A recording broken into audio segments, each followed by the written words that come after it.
The Elms is a retirement park for the over 50s. It's a family-run park and we moved here as a family in the late 1970s. It was just an open space at that time with a few caravans on it, and it was shortly after that that my father decided to redevelop the park into becoming a fully residential park. The idea for people to move to the Elms is for, like Tracy said, 50 plus. We are a no pets park and no young children or young adults live on the park, but we're trying to create a lifestyle change of peace, quiet and security. As we get older, that's get more important to us, and this is what we're trying to create, the right atmosphere here. The residents are all like-minded people.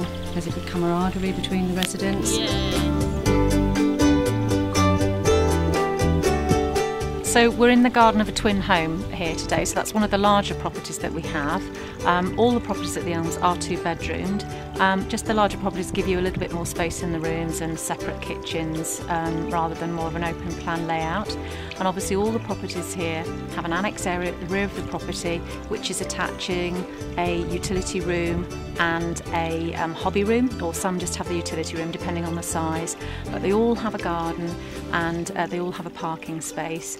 The larger properties mostly then have a garage as well, which we have here today. And as you can see, it's a beautiful tranquil setting, and that really is one of the key selling features for us and one of the key reasons why people like the Elms. It's peaceful, it is rural, we do have lots of facilities coming to the park.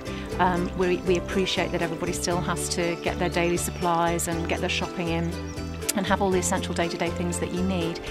But aside from that, we are just tucked a little bit away from the hustle and bustle of daily life.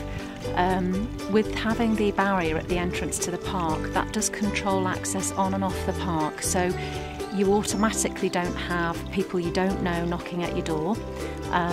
You know if somebody does knock, it's a visitor, it's a delivery, something like that. And people do actually tell us, our own residents do actually tell us that when they hear the barriers go down, they automatically relax, they're home, they're at the Elms, and tension slips away. Having that barrier and our office at the top of the park, and that only being the real main route onto the park, it does mean that the park is naturally quite secure. We're very lucky.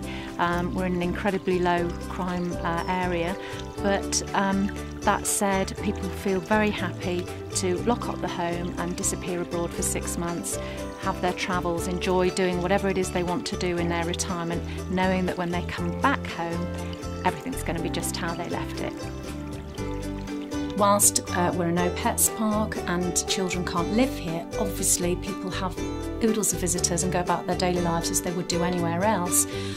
So we've got amenities and places for people to go to when they come and visit. So children can go and have a good run around and play football or rugby or whatever up on the village park. And that's where the Croquet Club goes to play, isn't it, up in the village? Yes. People can really have quite a good walk and an explore of what's available to see at the Elms without even leaving the park.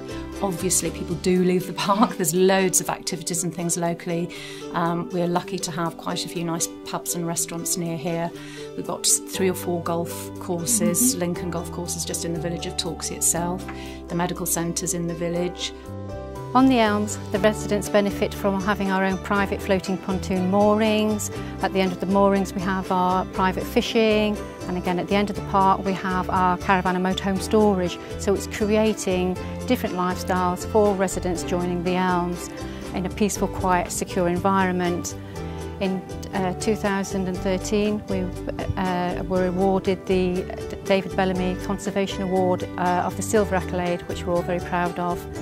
We're quite unique in that we've got very large open areas. We've got 10 acres of parkland with lakes, fountains, lots of wildlife. We've got John's Woodland Walk, named after my father John Kinch, and his wife Marion, who we came here with. And lots tea rooms just over the other side of the lock, where a number of the residents meet and just have a good catch-up, chinwag. I think the red hat, purple dress ladies meet there. Red hat ladies, yeah. Meet there on occasion. And so there's plenty to get involved with if that's what the residents want to do, or equally, just enjoy quiet, retired life.